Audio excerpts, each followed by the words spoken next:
आप सभी बच्चों का बहुत बहुत स्वागत है। बच्चों, जैसा आप जानते हैं कि हमने ये स्पेसिफिकली आपके एग्ज़ाम कैलेंडर को देखते हुए एक यूट्यूब पर सीरीज शुरू की है जिसमें आपको इंग्लिश, जीएस, मैथ्स और रीजनिंग जो आपके टीयर 1 के मुख्य सब्जेक्ट्स हैं, तो उसी को ध्यान में रखते हुए ये निःशुल्क सीरीज शुरू की गई। उसी दिशा में हमने मिडीवल इंडिया, मध्यकालीन भारत शुरू किया था और मध्यकालीन भारत के अंदर आप जानते हैं कि हमने अभी तक काफ़ी टॉपिक्स कंप्लीट कर लिए हैं। हमने बात कर ली है गुर्जर, प्रतिहार, पाल, राष्ट्रकूट, चोल। इनके अलावा हमने बात कर ली है जो अरबी आक्रमण हुआ, फिर तुर्की आक्रमण के अंतर्गत महमूद गजनवी, मोहम्मद गौरी और दिल्ली सल्तनत तक का हमारा डिस्कशन हो गया है। आज हम लोग मुगलों को भी पढ़ेंगे, लेकिन दिल्ली सल्तनत का जो कुछ हिस्सा बाकी है पहले वो खत्म करते हैं।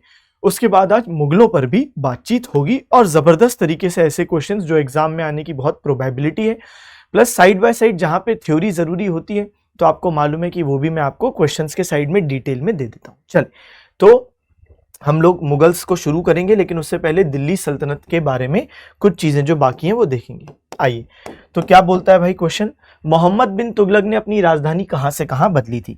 चलिए, तो सबसे पहले पिछली क्लास पे आते हैं। पिछली क्लास में हमने क्या पढ़ा था, हमने दिल्ली सल्तनत की शुरुआत कर दी थी और सबसे पहले पढ़ा था स्लेव डायनेस्टी या गुलाम वंश। और आपको याद होगा स्लेव डायनेस्टी, गुलाम वंश 1206 से 90। सेकंड नंबर पर हमने बात किया था खिलजी डायनेस्टी, और जो खिलजी डायनेस्टी है बच्चे, तो हमने ये भी देखा था 1290 से 1320। इनफैक्ट जो दिल्ली सल्तनत में 5 वंश आएंगे उनमें सबसे कम समय 30 साल के लिए खिलजी वंश का ही शासन होता है। इसके बाद हम देखते हैं अगला जो वंश है वो है तुगलक डायनेस्टी, तुगलक वंश, और ये 1320 से शुरू होकर 1414। और जो 5 वंश दिल्ली सल्तनत में आते हैं उनमें सबसे ज्यादा समय जो रूल करते हैं वो तुगलक वंशी है, 94 ईयर्स। उसके बाद हम देखते हैं सैयद वंश। ठीक है, सैयद वंश, तो सैयद वंश की बात करें तो 1414 से 1451, यानी इनने खिलजी लोगों से ज्यादा 37 ईयर्स इनने रूल किया है।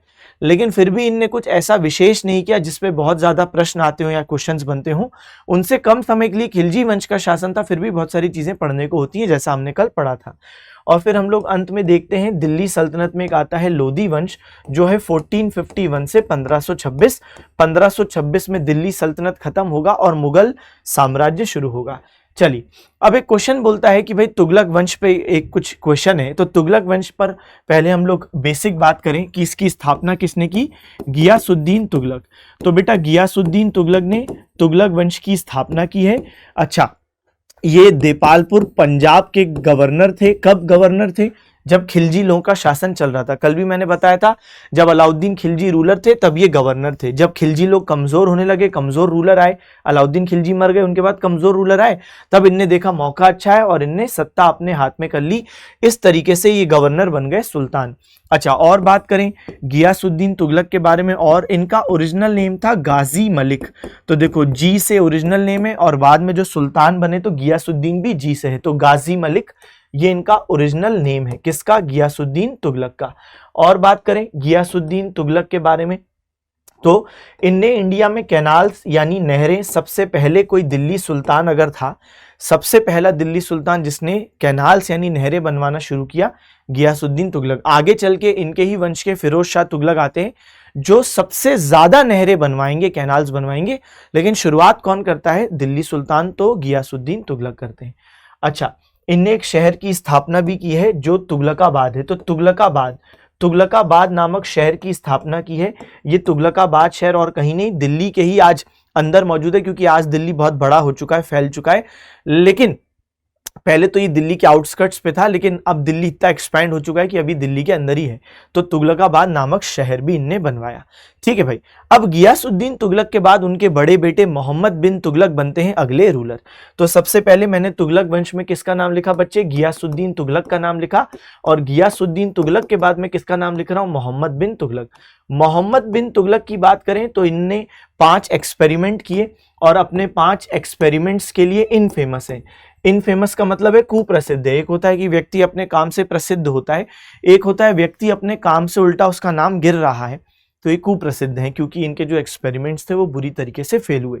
माना जाता है कि ये सोचते सही थे, बुद्धिमान थे, लेकिन जो टाइमिंग और एग्जीक्यूशन होता था वो बहुत बेकार होता था, इसलिए इनको बुद्धिमान मूर्ख एक साथ कहा जाता है। यानी क्या कहते हैं इनको, वाइस फूल किंग। बताओ, यानी एक ही शासक को आप बुद्धिमान भी कह रहे हो और मूर्ख भी कह रहे हो, वाइस फूल किंग।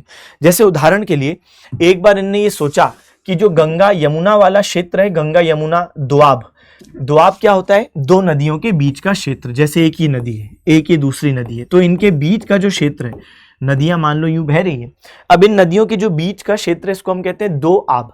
अब ये जो दोआब वाले क्षेत्र होते हैं ना, तो ऑब्वियस सी बात है यहाँ पर फर्टिलिटी बहुत अच्छी होती है भाई, उर्वरता अच्छी होगी, क्योंकि हर साल जलोढ़ मिट्टी जैसे आ रही है फ्रेश, तो उसमें अच्छे न्यूट्रिएंट हैं, उर्वरता अच्छी है, तो दोआब क्षेत्र में फसलें बहुत अच्छी उगती है। जैसे एग्जाम्पल उत्तर प्रदेश बिहार वाला क्षेत्र दोआब क्षेत्र है। अब अगर मैं ये बात कहूं आपसे, मतलब मुख्य रूप से पूरा दोआब नहीं है, लेकिन जो गंगा यमुना बीच का क्षेत्र है वो दोआब है। अब वहां पे फर्टिलिटी अच्छी है, तो इनने पता है क्या सोचा, मोहम्मद बिन तुगलक ने, कि यहाँ के किसानों से मैं ज्यादा टैक्स लूंगा, जो बहुत लॉजिकल बात है भाई, वहां की फर्टिलिटी अच्छी है तो आप ज्यादा टैक्स लोगे, इसमें कुछ गलत तो नहीं है। लेकिन जिस साल फेमाइन यानी अकाल आया, बारिश कम हुई और लोगों के पास खाने को नहीं है, अकाल, उस साल इनने टैक्स बढ़ाया। अब आप सोचो, बुद्धिमान थे, सही बात है, गंगा यमुना दोआब वाले जो किसान थे उनसे ज्यादा टैक्स लेना चाहिए दूसरे किसानों की तुलना में, क्योंकि उनका प्रोडक्शन ज्यादा है। दूसरा कोई किसान 100 किलो उगा रहा है तो ये 200 किलो उगा रहे हैं, तो ज्यादा उनसे लो भी। लेकिन उस साल क्यों आप इंप्लीमेंट कर रहे हो जब वहां पे उनके पास खुद खाने को नहीं है, किसानों के पास। तो ऐसी स्थिति में लोगों ने इनको बहुत गालियां दी। ये सच बात है, लोग इनको बाकायदा चिट्ठियां लिखते थे और चिट्ठियों में गालियां लिखा करते थे, ठीक है।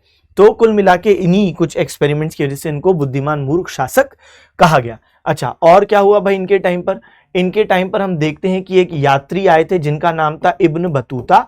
इब्न बतूता मोरक्को जो अफ्रीका में देश है वहां से संबंधित हैं, वो आए थे और मोहम्मद बिन तुगलक ने उनका बहुत सम्मान किया। इनफैक्ट इनको काजी बना दिया, काजी मतलब जज बना दिया।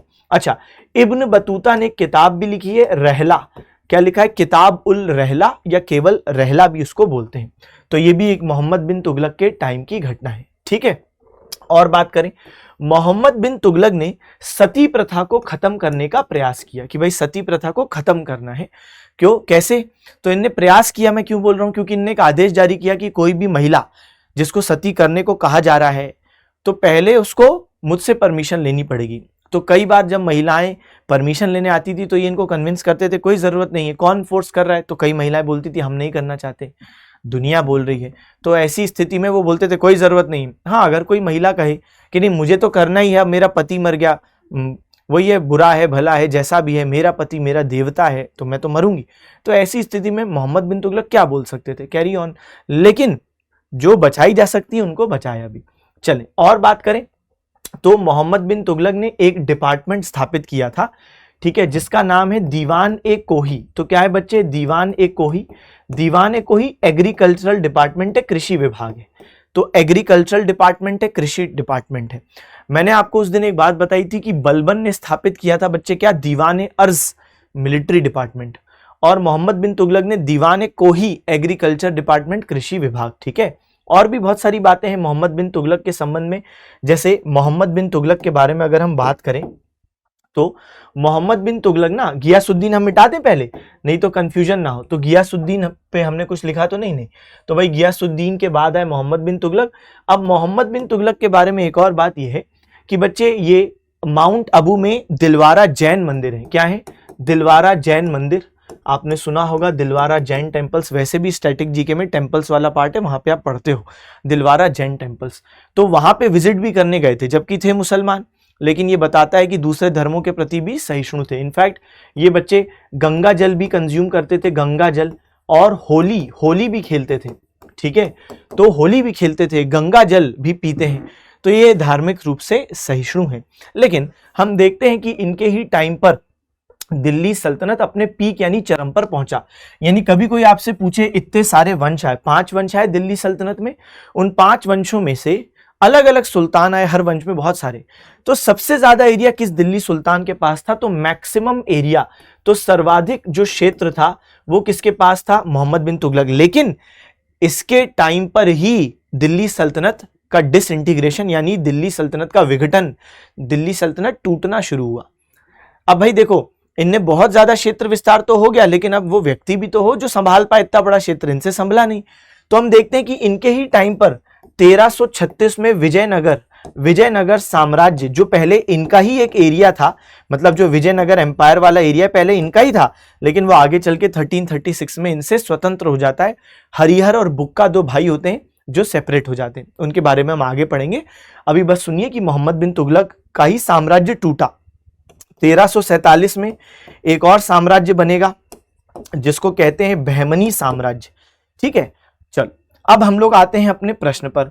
प्रश्न ने क्या बोला था, मोहम्मद बिन तुगलक ने अपनी राजधानी कहां से कहां बदली थी।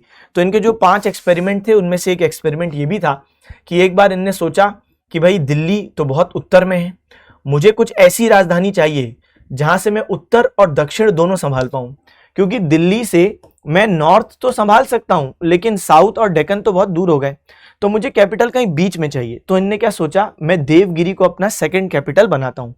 तो देवगिरी क्योंकि महाराष्ट्र में है तो यहां से मध्य में है ना, तो यहां से मैं नॉर्थ और साउथ दोनों संभाल पाऊंगा।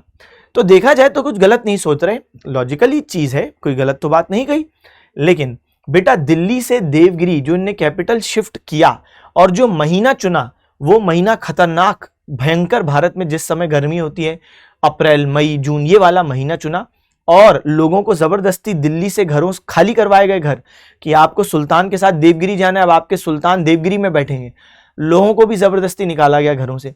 अब सुल्तान तो खुद मस्त छाया में गए, लेकिन लोग बेचारे भयंकर गर्मी में।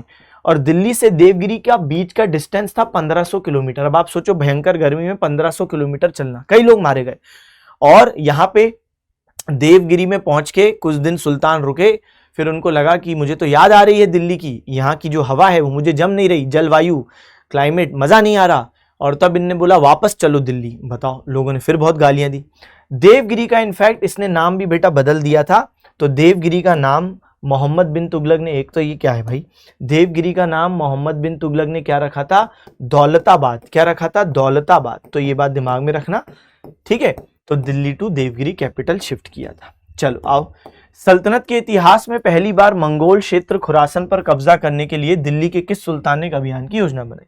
अगेन ये 5 एक्सपेरिमेंट्स में से एक एक्सपेरिमेंट है। जैसे एक कैपिटल शिफ्ट हो गया, एक दोआब क्षेत्र में टैक्स बढ़ाने वाली बात हो गई, एक ये वाला मुद्दा था जब इनने खुरासन क्षेत्र है, आज का जो ईरान वाला क्षेत्र, तो ईरान और उसके आसपास पहले एक राज्य हुआ करता था खुरासन, वहां पे राजा की डेथ हो गई। तो खुरासन में पॉलिटिकल इंस्टेबिलिटी यानी राजनीतिक अस्थिरता थी, और वो जो राजा थे जिनकी मृत्यु हुई उनके बच्चे आपस में लड़ रहे थे कि अगला राजा कौन बनेगा। तो हुआ क्या कि इत्ते में इजिप्ट मिस्र का एक राजा था, उसने मोहम्मद बिन तुगलक को पत्र लिखा कि सुनो मोहम्मद बिन तुगलक, तुम अपनी सेना तैयार करो और मैं अपनी सेना तैयार करता हूं, हम दोनों मिलकर खुरासन पर अटैक करेंगे क्योंकि खुरासन पर अभी भी कोई राजा है नहीं। तो मोहम्मद बिन तुगलक ने 3,70,000 सोल्जर्स की वैकेंसी निकाली और 3,70,000 सोल्जर्स को नियुक्त किया। अब काफी महीने बीत गए, साल बीत गया, और मोहम्मद बिन तुगलक इंतजार करते रहे कि इजिप्ट के राजा अगला एक्शन बताएंगे कि कब ले चलना है सेना को अटैक करने, लेकिन वहां से कोई रिस्पांस आया नहीं। तो मोहम्मद बिन तुगलक समझ गए कि उनके साथ फिर एक बार प्रैंक हुआ है, किस्मत भी बेकार, लोग भी बेकार मिल रहे हैं। अब मोहम्मद बिन तुगलक ने 1 साल इनको पैसा दिया, सेना को भाई सैलरी तो देनी पड़ेगी, तो एक तो ट्रेजरी यानी राजस्व पर नेगेटिव प्रभाव पड़ा, प्लस अब इसका इस्तेमाल तो कुछ है नहीं क्योंकि अब तो अटैक कर नहीं रहे मोहम्मद बिन तुगलक, क्योंकि इजिप्ट का राजा तो कोई रिस्पांस नहीं दे रहा है, प्लस खुरासन में वहां के लोगों ने अपना अपना राजा चुन लिया, मतलब जो बच्चे थे उनमें से एक कोई बच्चा सिलेक्ट हो गया कि हाँ भाई ये बनेगा। अब वहां पे राजनीतिक अस्थिरता भी खत्म हो गई क्योंकि वहां पे एक राजा चुन लिया गया। ऐसे में तो वैसे भी अब कोई अभियान करने का मतलब नहीं है। तो मोहम्मद बिन तुगलक ने ये अपनी 3,70,000 सोल्जर्स की सेना को हटा दिया, जिससे ऑब्वियस सी बात है उन सैनिकों में भयंकर असंतोष उत्पन्न हुआ कि हमको नौकरी पे रखा और फिर हटा दिया। तो भाई ये तो जाहिर सी बात है, किसी को बेरोजगार कर दिया, तो इससे अच्छा तो नौकरी निकालते नहीं मोहम्मद बिन तुगलक।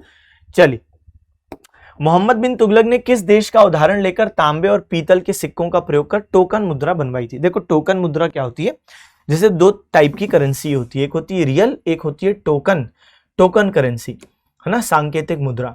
जैसे अगर मैं आपको समझाऊं रियल करेंसी क्या है, जैसे आप मान लो कभी सोनार किसी ज्वेलर की दुकान पे गए और वहां पे गोल्ड का एक बिस्किट पड़ा हुआ है, गोल्ड बार, एक गोल्ड का बिस्किट रेक्टेंगल रखा हुआ है, ठीक है, और उस पे लिखा हुआ है कि ये 1,00,000 रुपए का है। क्या लिखा हुआ है? 1,00,000 रुपए उसका लिखा, उस पे लिखा ही हुआ है। 1,00,000 का क्यों है वो?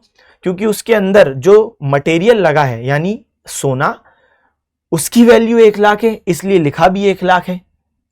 ये होती है रियल करेंसी। अब दूसरा एग्जांपल सुनो, टोकन करेंसी क्या होती है। जैसे आपकी जेब में जो नोट है, ठीक है, मान लो है, अरे सर नहीं है, मान लो बेटा थोड़ी देर के लिए है, ठीक है, अभी दुख दर्द पीड़ा वाली बात नहीं करनी है। तुम्हारा जब नौकरी लग जाएगी तुम्हारी जेब में भी नोट होंगे, परेशान ना हो। तो मान लो तुम्हारी जेब में 500 का नोट है। अब तुम अगर उस 500 के नोट को देखोगे तो उस पर लिखा कितना है? 500 लिखा है, यानी फेस वैल्यू 500 है। जैसे यहाँ पे 1,00,000 लिखा था, यहाँ पे कितना लिखा है? 500। लेकिन यहाँ पे 1,00,000 लिखा था तो उसके अंदर जो मटेरियल लगा है उसका भी वैल्यू 1,00,000 है, यानी सोने का। लेकिन यहाँ पे जो मटेरियल है वो है कागज। कागज की वैल्यू कितनी है? सर ज्यादा में ज्यादा कागज 1 रुपए का होगा, 2 रुपए का होगा। अब आप सोचो, कागज की वैल्यू 1 रुपए है मगर लिखा हुआ है नोट पे 500, तो ये होती है टोकन करेंसी। अब टोकन करेंसी में क्या होता है कि जो मटेरियल जिससे वो करेंसी बनी है उसकी वैल्यू कुछ और है, और जो लिखा है जिस हिसाब से उसको चलाया जा रहा है मार्केट में वो वैल्यू कुछ और है। अब यहां पे जो लिखा था और जो मटेरियल की वैल्यू है वो सेम है, इसको हम रियल करेंसी बोलते हैं। और यहां पर बच्चे क्या है, यहां पे लिखा कुछ और है और मटेरियल की वैल्यू कुछ और है, तो उसको हम टोकन करेंसी बोलते हैं। तो मोहम्मद बिन तुगलक के टाइम पर क्या था बेटा, सिल्वर की बड़ी शॉर्टेज हो गई थी। तो इनके जो सिल्वर कॉइन पहले चल रहे थे उसको हम कहते हैं टंका। इल्तुतमिश ने शुरू किए थे टंका, इनके टाइम पे भी चल रहे थे, लेकिन टंका तो सिल्वर से बनता और सिल्वर की बड़ी शॉर्टेज थी। तो मोहम्मद बिन तुगलक ने क्या किया, उनके पास ज्यादा मात्रा में क्या था, कॉपर और कांसा। कॉपर क्या होता है? कॉपर मतलब तांबा। कॉपर मतलब क्या होता है बेटा? कॉपर मतलब तांबा। तो कॉपर अच्छी मात्रा में था, और कॉपर को जब आप टिन से मिलाते हो तो कॉपर प्लस टिन क्या बनता है बच्चे? ब्रॉन्ज। तो कॉपर प्लस टिन बनता है ब्रॉन्ज। मिलता है ना कांस्य से पदक ओलंपिक्स में, तो बेटा कांस्य से ये दोनों सफिशिएंट मात्रा में थे। तो मोहम्मद बिन तुगलक ने बोला हम ऐसा करते हैं कि भाई जो चीज हमारे पास नहीं उसको छोड़ो, हमारे पास कॉपर और तांबा है, तो हम कॉपर और तांबे के सिक्के बनाएंगे, लेकिन उस पे वैल्यू रखेंगे सिल्वर कॉइन वाली। यानी जो सिल्वर कॉइन पर जो वैल्यू लिखी रहती थी, यानी जिस हिसाब से सिल्वर कॉइन को मार्केट में चलाया जा रहा था, वही वैल्यू को हम तांबे या कांसे के सिक्कों पर चलाएंगे। यानी ये हो गई टोकन करेंसी, क्योंकि यहां पे जो कॉइन है वो बना हुआ है किसका बेटा? कॉपर का, बना हुआ है कॉपर का, और उसकी जो वैल्यू जिस हिसाब से वो चलाया जा रहा है वो हाई वैल्यू सिल्वर की वैल्यू पे चलाया जा रहा है। तो मटेरियल की वैल्यू कम है और चलाया उसे हाई वैल्यू पे जा रहा है, तो ये टोकन करेंसी हो गई। जैसे नोट, उसके कागज की वैल्यू कम है लेकिन चलाया उसे हायर पे जा रहा है, तो इसको हम कहते हैं टोकन। सेम चीज है टोकन करेंसी, सांकेतिक मुद्रा। अब क्वेश्चन बोलता है कि मोहम्मद बिन तुगलक ने इसे किससे कॉपी किया था? एक चीन के राजा थे कुबलई खान, उनसे कॉपी किया था। तो सही जवाब क्या हो गया? चीन। तो कुबलई खान ने सबसे पहले बच्चे इसको शुरू किया था। आज तो हम लोग टोकन करेंसी का इस्तेमाल करते हैं, लेकिन पहले रियल करेंसी भी होती थी। फिर कुबलई खान ने सबसे पहले टोकन करेंसी शुरू की, बाद में लोगों ने कॉपी किया। चलो, किस सुल्तान ने कृषि की देखभाल के लिए दीवाने कोही विभाग बनाया? अभी अभी मैंने आपको बताया, दीवाने कोही जो विभाग है एग्रीकल्चरल डिपार्टमेंट, वो मोहम्मद बिन तुगलक ने स्थापित किया। यहां पर मैं कुछ इंपॉर्टेंट डिपार्टमेंट्स लिख देता हूं, जैसे उदाहरण के लिए दीवाने अर्ज। दीवाने अर्ज किसने स्थापित किया बेटा? बलबन ने स्थापित किया दीवाने अर्ज। अगर मैं आपको बोलूं ये मिलिट्री डिपार्टमेंट था दीवाने अर्ज। अगर मैं आपको एक नया डिपार्टमेंट बताऊं दीवाने रियासत मार्केट डिपार्टमेंट, तो ये किसने स्थापित किया? अलाउद्दीन खिलजी। असल में अलाउद्दीन खिलजी ने बच्चे क्या किया था? अलाउद्दीन खिलजी ने क्या किया था?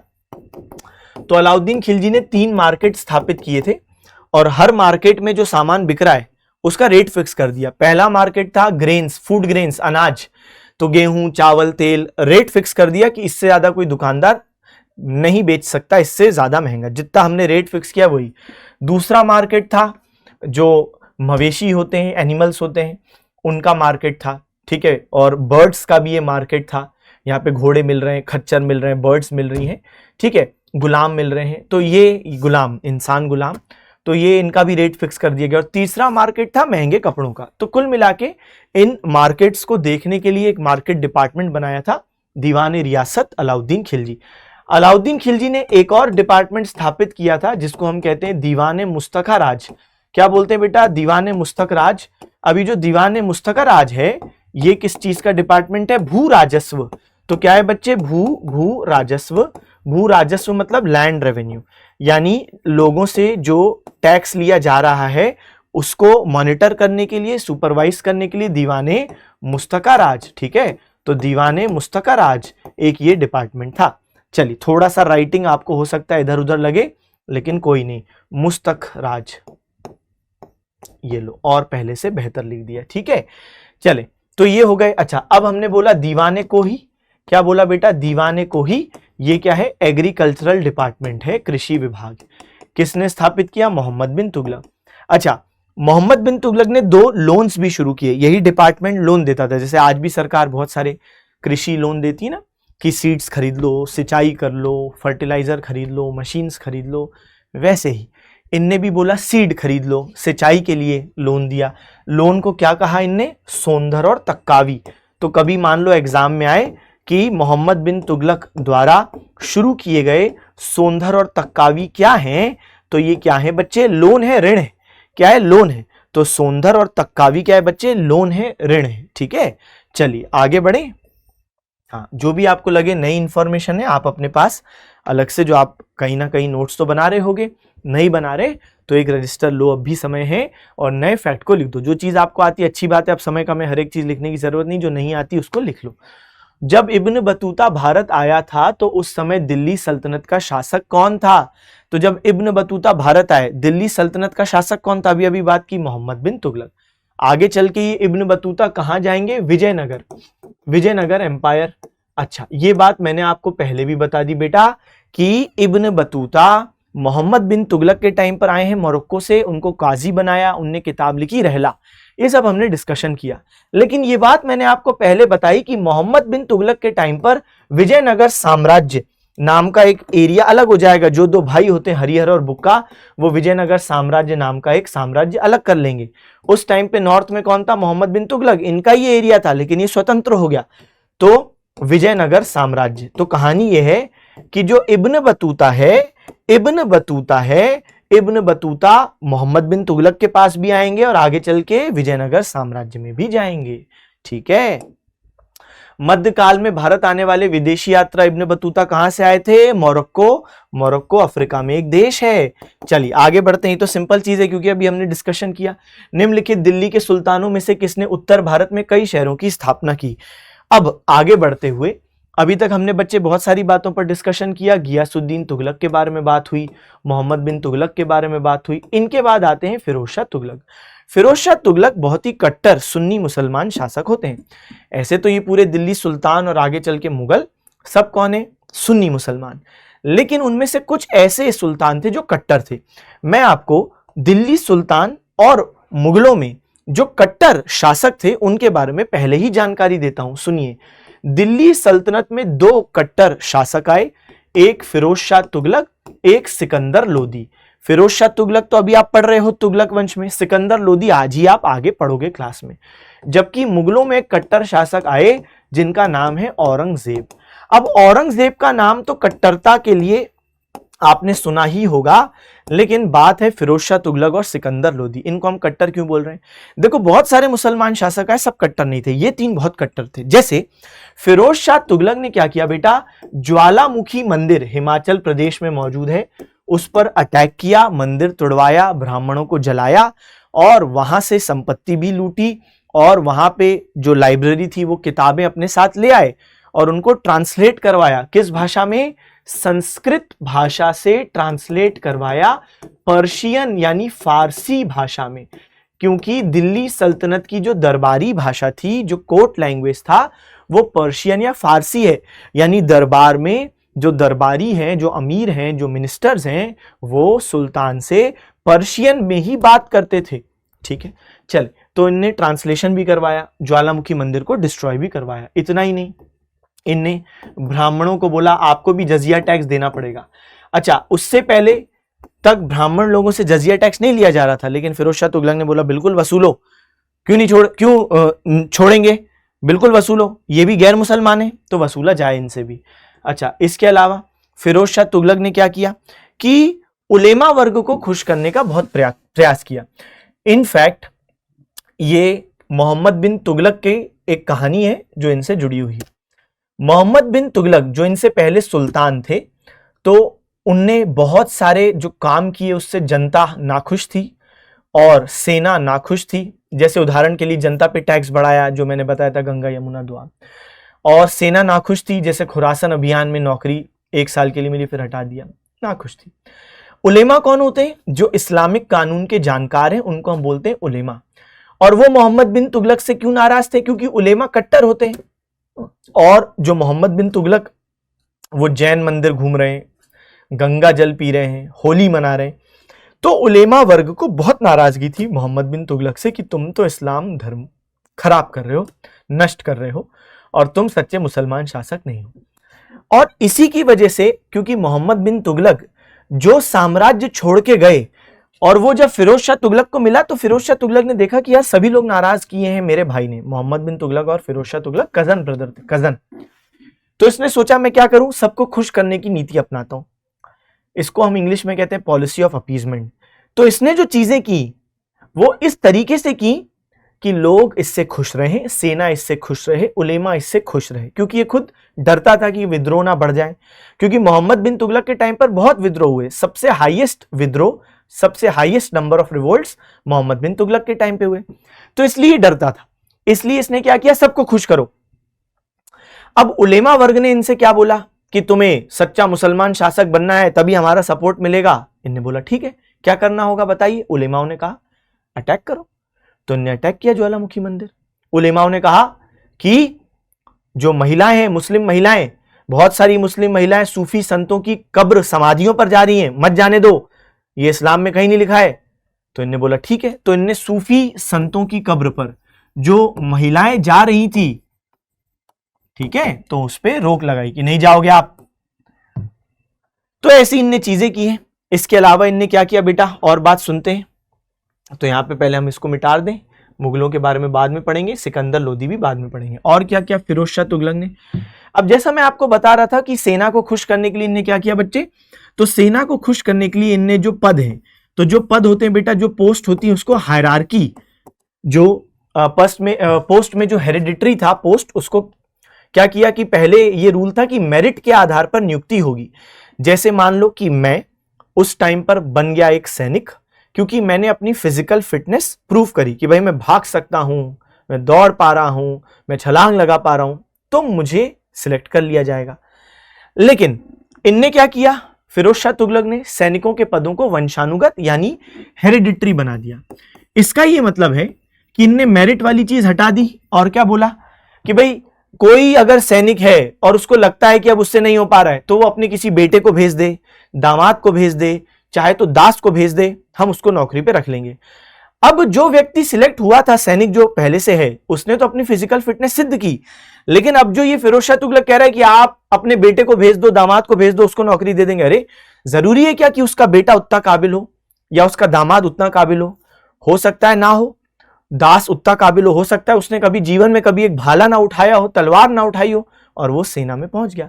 तो इस तरीके से इसने, फिरोज शाह तुगलक ने सैनिकों को खुश करने के लिए सेना की क्वालिटी से कॉम्प्रोमाइज किया और पदों को वंशानुगत बनाया।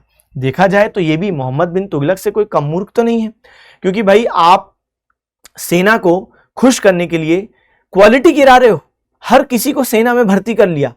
चलिए इतना ही नहीं, फिरोज शाह तुगलक ने जो उस समय मुक्ति या वली या इक्तादार, याद है इल्तुतमिश ने इक्ता सिस्टम शुरू किया था, जहां पे वो अपना पूरा साम्राज्य है उसको अलग अलग उसने लैंड पार्सल्स यानी भूमि के टुकड़ों में डिवाइड किया और हर टुकड़ा मैनेज करने के लिए किसी ना किसी मुक्ति या वली को दिया जाता था। तो इक्ता सिस्टम शुरू किया इल्तुतमिश ने, फिरोज शाह तुगलक ने इस सिस्टम को भी बना दिया वंशानुगत। तो बेटा इक्ता सिस्टम को भी हेरिडिटरी बना दिया गया, तो मिलिट्री पोस्ट को भी हेरिडिटरी बनाया और साथ साथ इक्ता सिस्टम को भी क्या बनाया, हेरिडिटरी बनाया यानी वंशानुगत बनाया। इसका क्या मतलब है कि पहले मुक्ति या वली मेरिट के आधार पर सिलेक्ट होते थे कि हाँ तुम में प्रशासनिक गुण यानी एडमिनिस्ट्रेटिव क्वालिटीज बहुत अच्छी है, तुम हो इक्ता के हेड, इक्तादार तुम हो मुक्ति वली।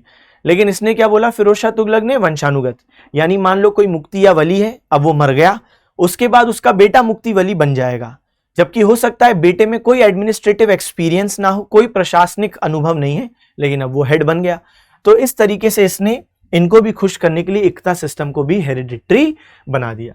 लेकिन जैसा मैंने आपको कहा था, इसने बहुत सारे कैनाल्स बनाए। इनफैक्ट सबसे ज्यादा कैनाल्स अगर किसी दिल्ली सुल्तान ने बनाए हैं तो वो फिरोज शाह तुगलक है।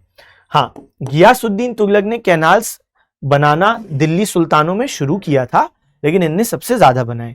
और बात करें फिरोज शाह तुगलक की, तो फिरोज शाह तुगलक को बोलते हैं builder of cities. Firoz Shah Tughlaq ने 300 से अधिक शहरों का निर्माण किया, जिसमें कुछ मुख्य शहर कौन से हैं, जैसे जौनपुर, तो जौनपुर, रतिशंकर शुक्ला, जौनपुर उत्तर प्रदेश, उत्तर प्रदेश में ना जौनपुर, तो भाई जौनपुर जो उत्तर प्रदेश में है, तो जौनपुर की स्थापना फिरोज शाह तुगलक ने ही की थी। इसके अलावा और बात करें तो हिसार हरियाणा, ठीक है, तो हिसार हरियाणा इसकी स्थापना की थी। फतेहाबाद, फतेहाबाद ये भी हरियाणा में है। तो फिरोज शाह तुगलक के बेटे का नाम था क्या, फतेह खान, तो उसके नाम पे फतेहाबाद। जौनपुर किसके नाम पे, मोहम्मद बिन तुगलक के नाम पे। मोहम्मद बिन तुगलक जो इनके कजन ब्रदर थे, बुद्धिमान मूर्ख शासक जिनकी मृत्यु हो गई, ठीक है, उसका ओरिजिनल नेम था जौना, तो उनके नाम पे जौनपुर। तो ये मुख्य कुछ सिटीज हैं, और भी हैं, फिरोजपुर, लेकिन फिरोजपुर वो नहीं पूछेगा क्योंकि फिरोजपुर फिरोज शाह तुगलक ने की, फिरोज आ रहा है। फिरोजाबाद भी की थी, लेकिन फिरोजाबाद अगेन फिरोजाबाद, फिरोज शाह तुगलक, फिरोज ये नहीं आएगा। ये आ सकते हैं क्योंकि यहाँ पे आपको नाम से हिंट नहीं मिल रही, जौनपुर, हिसार, फतेहाबाद, तो यहाँ पे कहाँ फिरोज नाम आ रहा है, तो इसलिए फिरोज शाह तुगलक ने इन सिटीज की स्थापना की, आपको दिमाग में रखना चाहिए, ठीक है। चलो, तो कई शहरों की स्थापना की है फिरोज शाह तुगलक ने। आइए आगे बढ़े, और क्या बात है। तैमूर द्वारा डैश ईस्वी में दिल्ली पर किए गए आक्रमण को तुगलक साम्राज्य के अंत के रूप में देखा जाता है। तो अब कहानी बच्चे ये है, हमने पढ़ा गुलाम वंश, फिर खिलजी वंश, तुगलक वंश चल रहा है। तुगलक वंश में गियासुद्दीन तुगलक, मोहम्मद बिन तुगलक, फिरोज शाह तुगलक। आगे चल के एक कमजोर शासक आते हैं तुगलक वंश में, जिनका नाम होता है मोहम्मद शाह तुगलक। क्या बोल रहा हूं मैं, मोहम्मद शाह तुगलक। मोहम्मद शाह तुगलक का एक और नाम है, और वो जो एक और नाम है वो नाम है नसीरुद्दीन महमूद। तो नसीरुद्दीन महमूद, अब आपको एक कंफ्यूजन हो रहा होगा कि सर नसीरुद्दीन महमूद ये नाम तो हमने पहले भी सुना हुआ है, नसीरुद्दीन महमूद, तो सर ये जो नसीरुद्दीन महमूद नाम है ये दूसरी बार क्यों आया? क्योंकि दिल्ली सल्तनत में गुलाम वंश में भी एक नसीरुद्दीन महमूद है और एक नसीरुद्दीन महमूद है आपके तुगलक वंश में। तो मोहम्मद शाह तुगलक या नसीरुद्दीन महमूद, ठीक है। वो जो स्लेव डायनेस्टी के नसीरुद्दीन महमूद है वो कौन है? याद करो, जब मैंने आपको बताया था कि नसीरुद्दीन महमूद सुल्तान बनते हैं तो बलबन अपनी बेटी की शादी नसीरुद्दीन महमूद से करवाते हैं। नसीरुद्दीन महमूद प्रसन्न होकर बलबन को अपना वजीर बनाते हैं और उलुग खान की उपाधि देते हैं। आगे चलकर बलबन जहर डाल देते हैं खाने में और नसीरुद्दीन महमूद को जान से मार देते हैं, फिर बलबन बन जाते हैं सुल्तान। तो वो दिल्ली सल्तनत के नसीरुद्दीन महमूद है और ये नसीरुद्दीन महमूद है तुगलक वंश के। अब हुआ क्या बेटा, जब इनका रूल चल रहा था तो उस टाइम पर होता है एक आक्रमण, ध्यान देंगे तो यहां पे तैमूर अटैक करता है। कौन अटैक करता है? तैमूर। कौन से ईयर? 1398 तैमूर ने अटैक कर दिया, 1398। तैमूर का क्षेत्र कौन सा है? तो बेटा ये पर्शिया वाले क्षेत्र से, जो फारस वाला क्षेत्र है, यानी आज बात करें तो ईरान और उसके आसपास का क्षेत्र, तो ये वहां से संबंधित थे। और क्योंकि ये लंगड़े थे इसलिए इनको तैमूर लंग बोला जाता है, ठीक है। चलो, तो 1398 में इन्हें अटैक किया और उस टाइम पे दिल्ली सुल्तान कौन है? मोहम्मद शाह तुगलक या नसीरुद्दीन महमूद। और भाई मोहम्मद शाह तुगलक डर के मारे भाग गए गुजरात और तब तैमूर ने दिल्ली को बुरी तरीके से लूटा, बहुत लोगों को मारा। तो ये एक बात दिमाग में रखिएगा। अच्छा, अब जब तैमूर ने यहाँ पे अटैक किया, उसके बाद तैमूर जब वापस जा रहे थे तो तैमूर ने क्या किया? तैमूर ने इस वाले क्षेत्र में, जो पंजाब वाला क्षेत्र है, वहां पर अपना एक व्यक्ति बिठा दिया और उस व्यक्ति का नाम था खिज्र खान। खिज्र खान, ध्यान से सुनना क्योंकि ये अगली स्टोरी के लिए काम की बात है। तो बच्चे कुल मिला के तैमूर ने मोहम्मद शाह तुगलक पर अटैक किया, लूटा। मोहम्मद शाह तुगलक तो गुजरात भाग गए थे और तैमूर जब वापस जा रहे थे तो उनने पंजाब वाले क्षेत्र में अपना एक व्यक्ति गवर्नर के रूप में बिठा दिया, उसका नाम था खिज्र खान। तैमूर चले गए, तैमूर की कहानी भी खत्म। अब खिज्र खान ने आगे चल के मोहम्मद शाह तुगलक पर अटैक कर दिया। ये मोहम्मद शाह तुगलक गुजरात भाग गया था। तैमूर के जाने के बाद मोहम्मद शाह तुगलक वापस दिल्ली पे आ गया और फिर आगे चल के खिज्र खान ने मोहम्मद शाह तुगलक पर अटैक किया। समझ गए पूरी कहानी? मैं फिर रिपीट करता हूं। तैमूर ने अटैक किया दिल्ली पे, मोहम्मद शाह तुगलक चले गए गुजरात। जब तैमूर वापस जा रहे थे लूट के, तो उनने खिज्र खान को पंजाब का गवर्नर बनाया और तैमूर चले गए। मोहम्मद शाह तुगलक ने देखा कि अरे खतरा टल गया, तैमूर लौट चुका है, मैं वापस दिल्ली पे चला जाता हूं। दिल्ली पे गए और फिर खिज्र खान ने अटैक किया आगे चल के मोहम्मद शाह तुगलक पर, और इस तरीके से तुगलक वंश खत्म हुआ। तुगलक वंश खत्म, तुगलक वंश के अंतिम सुल्तान मोहम्मद शाह तुगलक है, और अब एक नया वंश शुरू होगा, उस वंश का नाम है सैयद वंश, और स्थापना करेंगे खिज्र खान। ठीक है, चले, तो ये अगले दिल्ली सुल्तान बन गए। तो ये हमने पूरी बात देख ली। तो निम्नलिखित में से किस राजवंश के शासनकाल में तैमूर, या तामेर लेन भी बोलते हैं, 1398 में भारत पर आक्रमण किया? तो तुगलक वंश के टाइम पे आक्रमण किया था। 14वीं शताब्दी में स्थापित शहर फतेहाबाद का नाम फतेह खान के नाम पर किसके द्वारा रखा गया? ये बात थोड़ी देर पहले मैंने आप बच्चों को अभी बताई थी कि कि फिरोज शाह तुगलक ने बहुत सारी सिटीज को स्थापित किया है, जैसे जौनपुर उत्तर प्रदेश, फतेहाबाद हिसार हरियाणा। फतेहाबाद उन्होंने अपने बेटे फतेह खान के नाम पे रखा है। फतेहाबाद किसने स्थापित किया? तो फिरोज शाह तुगलक ने स्थापित किया। खिज्र खान ने कौन से राजवंश को प्रारंभ किया? अभी अभी हमारी बात है सैयद, अभी अभी हमने बात किया।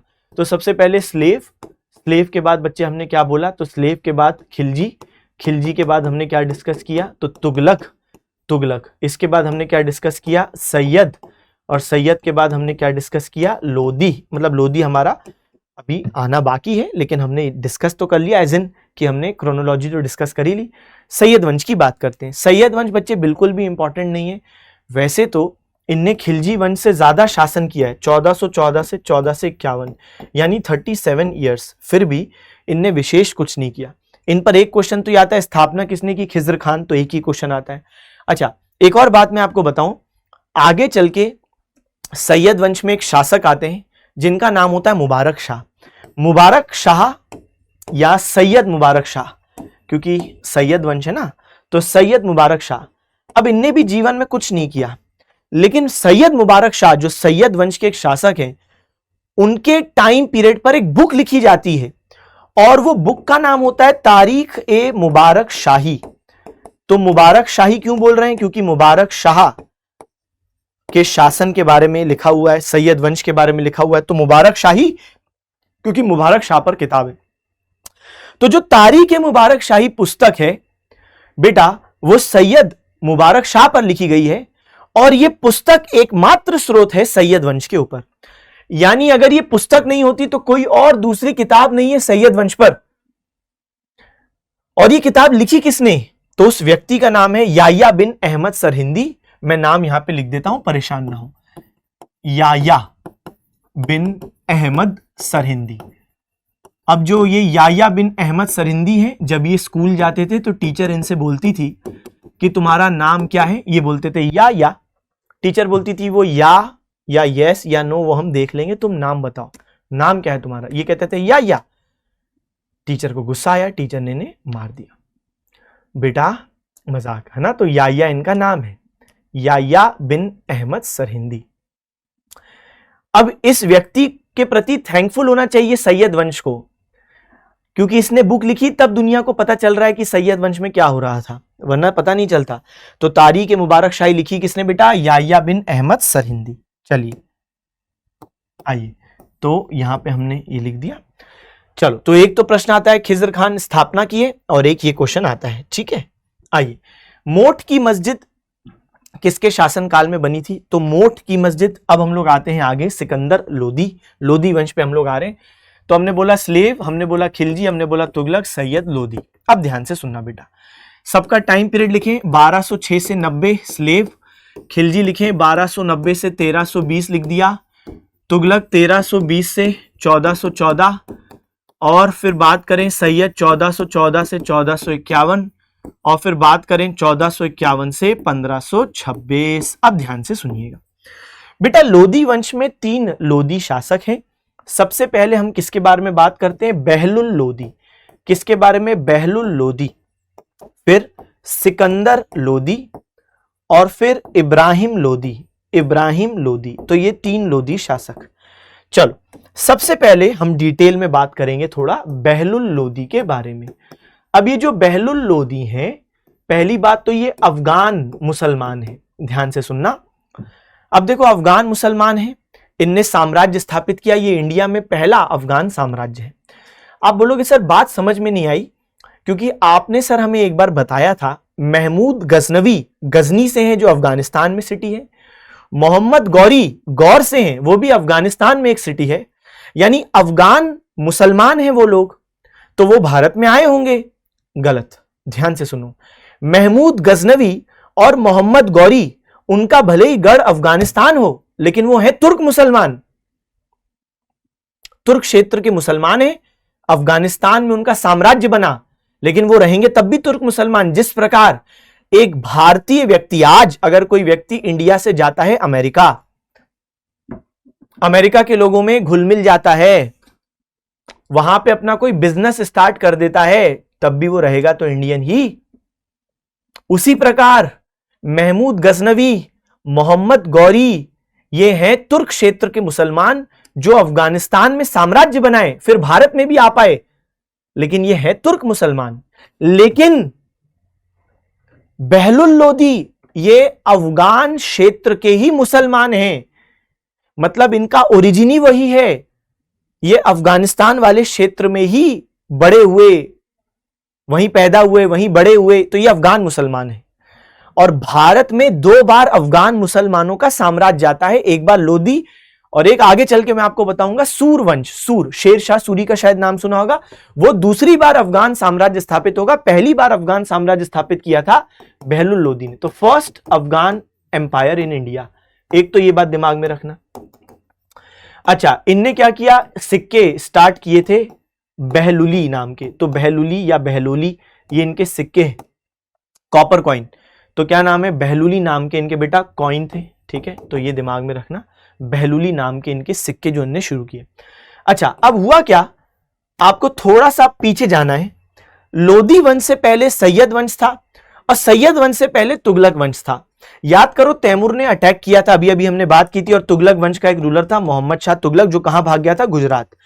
अब जब तुगलक वंश का शासक गुजरात भाग गया था, तो बहुत सारे जो गवर्नर थे, जो तुगलक वंश के छोटे छोटे गवर्नर थे, उनके हौसले बुलंद हो गए कि जब हमारा खुद का सुल्तान कायर है वही भाग गया, तो हम ऐसे सुल्तान को सर्व क्यों करें। तो इसलिए जब तैमूर ने आक्रमण किया था और मोहम्मद शाह तुगलक भाग गए थे गुजरात, कई सारे लोग स्वतंत्र हो गए, और उनमें से एक था हुसैन शाह शर्की। ध्यान से सुनना, तो जौनपुर वाले क्षेत्र को उसने स्वतंत्र कर लिया। आपको याद होगा जौनपुर सिटी की स्थापना तुगलकों में से ही फिरोज शाह तुगलक ने की थी, याद है, उन्होंने बहुत सारी सिटीज को स्थापित किया, यानी तुगलक वंश के अंदर आता था जौनपुर। लेकिन जब फिरोज शाह तुगलक के बाद एक कमजोर मोहम्मद शाह तुगलक शासक बना और वो भाग गया गुजरात, तब यहां का जो गवर्नर था उसके हौसले बुलंद हुए, उसने बोला मैं क्यों सर्व करूं ऐसे कायर सुल्तान को, और तब बेटा हुसैन शाह शर्की ने इंडिपेंडेंस घोषित कर दी, स्वतंत्रता घोषित कर दी। इस प्रकार जौनपुर पर आ गया शर्की साम्राज्य। अब तुगलक वंश फिर खत्म हो गया, यहां पे सैयद वंश आया, कमजोर था, फिर आए लोदी। अब लोदी लोग रिलेटिवली स्ट्रांग थे, सैयद की तुलना में तो बहुत स्ट्रांग थे। तो बहलुल लोदी ने क्या सोचा कि ये जो जौनपुर वाला एरिया है, ये पहले भी दिल्ली सल्तनत का हिस्सा था, फिरोज शाह तुगलक ने स्थापित किया था शहर, याद करो, मैं वापस इसको दिल्ली सल्तनत में लाऊंगा। तो बहलुल लोदी ने जौनपुर के हुसैन शाह शर्की पर अटैक कर दिया कि वापस हमें चाहिए, लेकिन हुसैन शाह शर्की को निकाल दिया जौनपुर से। फिर बहलुल लोदी आ गए दिल्ली। जैसे ही बहलुल लोदी दिल्ली आए, हुसैन शाह शर्की ने फिर कब्जा कर लिया जौनपुर पर। यानी बहलुल लोदी परमानेंटली प्रॉब्लम नहीं सॉल्व कर पाए जौनपुर की। बहलुल लोदी के बाद आगे चल के रूलर बनता है उनका बेटा, जिसका नाम होता है सिकंदर लोदी, और सिकंदर लोदी काफी स्ट्रांग होता है। तो सिकंदर लोदी हुसैन शाह शर्की को परमानेंटली हरा देगा और जौनपुर को दिल्ली सल्तनत में मिला देगा। तो ध्यान से सुनना, सिकंदर लोदी की एक अचीवमेंट बता रहा हूं मैं आपको, इनने जौनपुर को वापस दिल्ली सल्तनत में शामिल कर लिया। किसको हटा के, शर्की जो वंश था उसको खत्म करके जौनपुर को वापस कब्जे में ले लिया। ठीक है, इनके पिता ने भी प्रयास किया था, लेकिन वो पूरी तरीके से बहलुल सफल नहीं हो पाए थे, ये सफल हुए। और बात करें बेटा सिकंदर लोदी की एक बहुत बड़ी जो घटना इनके टाइम पीरियड में हुई वो था इनने आगरा शहर की स्थापना की 1504 में, और 2 साल बाद 1506 में दिल्ली सल्तनत का कैपिटल दिल्ली से आगरा कर दिया 1506 में। ये एग्जाम में आ जाता है। अब ध्यान से सुनना, मैं पूरे कैपिटल जो आपके लिए महत्वपूर्ण वाले हैं वो बता रहा हूं। ऐबक की बात करें बेटा, ऐबक के टाइम पर कैपिटल क्या था? लाहौर। फिर इनके बाद आगे चल के कौन आए थे? इल्तुतमिश। स्लेव डायनेस्टी की बात हो रही है, तो इनने कर दिया था लाहौर से दिल्ली, ठीक है। तो दिल्ली सल्तनत का कैपिटल दिल्ली इल्तुतमिश ने बनाया। इल्तुतमिश के बाद स्लेव डायनेस्टी में बहुत लोग आए, सबका कैपिटल दिल्ली है। फिर आगे चल के हमने देखा खिलजी आए, फिर तुगलक आए, अब फिर सैयद आए, अब लोदी आए। लोदी में भी बहलुल का कैपिटल दिल्ली है, लेकिन इसके बाद कौन आया? सिकंदर। तो बेटा सिकंदर ने कैपिटल शिफ्ट कर दिया दिल्ली से आगरा, लेकिन अधिकतर सुल्तानों के समय कैपिटल क्या रहा? दिल्ली रहा, इसलिए दिल्ली सल्तनत को दिल्ली सल्तनत कहना जस्टिफाइड है ना भाई, तार्किक बात है। तो यहां पे सिकंदर लोदी ने आगरा कैपिटल बनाया 1506 में, स्थापित किया था आगरा 1504 में, और बेटा इसको कैपिटल कब बनाया? 1506 में। चलिए, तो मुझे आशा है कि यहां तक भी आप लोग मेरे साथ बने हुए हो। और बात करें सिकंदर लोदी की, और कोई चीज है क्या जो हमें दिमाग में रखनी? हाँ, ये भी कट्टर मुसलमान शासक हैं।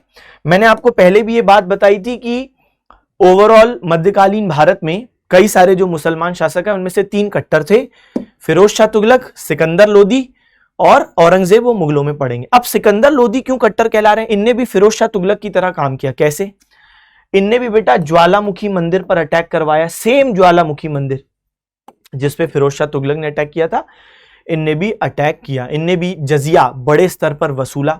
अच्छा, और बात करते हैं हम लोग सिकंदर लोदी के बारे में। तो सिकंदर लोदी ने क्या किया बच्चे? तो सिकंदर लोदी ने किताब लिखी लहजत ए सिकंदरी। क्या लिखा? तो लहजत ए सिकंदरी। ये किस पर किताब थी बेटा? म्यूजिक। ये म्यूजिक पर किताब थी, लहजत ए सिकंदरी, ठीक है।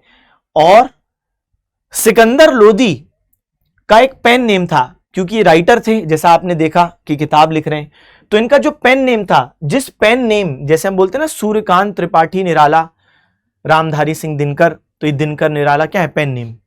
वैसे ही सिकंदर, जैसे बहादुर शाह जफर मैंने बताया था आपको 1857 रिवोल्ट वाले, तो सिकंदर लोदी का जो पेन नेम था वो था गुलरुख या गुलरुखी। तो गुलरुख गुलरुखी इनका पेन नेम था, और लहजत ए सिकंदरी इनकी म्यूजिक पर लिखी गई किताब है, ठीक है।